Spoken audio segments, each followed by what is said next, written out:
कुल घास में जाम आए बागिए हमारे सोचा था कुल उतार दे एकदम धीरे धीरे जवन बा का चाचा काव करता का भैया काव करता देखा था बागिए में कितना घास जाम आई बे। हाँ देखत है ये आप 2 दिन से थोड़ थोड़ उतार देता है भैया हो राजू अन्नासे में हाथ कर दिया तालिया के पैकेट मिले का हत्ता डाल दो कुल जर के साफ हो है। हाँ यार सही कहते हैं भैया डार दे फूल सार जर गया है ना और क्या चलो ठीक पूरा साफ हो है। चलो ठीक तो बाजार चली नहीं तो वो डार दे। हाँ चला ले लिया और हे काका एक ठो कहा तो रहे ना एक ठो युवा सोच रहे बहुत नहीं के यार कहा चलता ये सुनाओ तो नहीं बोल दे। हाँ यार सही कहता है भैया हाँ वो राजू नौ सोचत रहे हाँ दोनों जना ये बोल ले भाई हाँ और आराम से का गोड़ निराई ले भाई हाँ लील गाहो आराम से खाई ले भाई कौन आराम से है। हाँ यार दो जने रात मिल कर ले।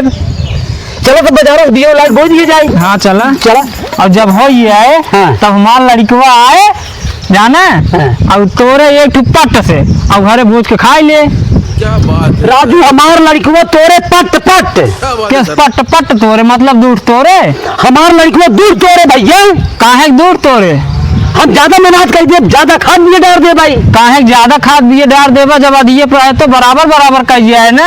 राजू तो सी बताई देख हमार लड़का दूर तोरे अरे सारे काहे के दूर तोरे सर ज्यादा बोलबा तो भाई पट के बहुत हाथ कैसी भाई ले जाइए पटक बो सारे तू हमका पटक बो पट का सारे झगड़ा के यार के हम उठो का करे झगड़ा के यार भाई देखा हम हो ना हो दिए बहरी बोए है बात तो सही है। हमार लड़के जाए एक टुप्पा तोड़ के लिया भूज के खाए इनका लड़के कहाँ दूर तोड़े तो कहा तो लड़के दूर तोड़े जब दिए में हमार लड़का दूर तोरे काहे तोड़े हे भैये चलो खेत दिखाओ हम दोनों जने का आधा आधा बांट दे दोनों जने आधा आधा ले लिया अपन जाने बात तो सही है। भैया लेकिन अब हमारी बोए ना यही तेरे सर वो कब कहा करे इतनी झगड़ा कर ले अरे यार चिंटुआ पे तुमसे जो लड़िए ना बोए मार पीट कहीं है जा राजू चाचा तो जबरदस्ती करता। अरे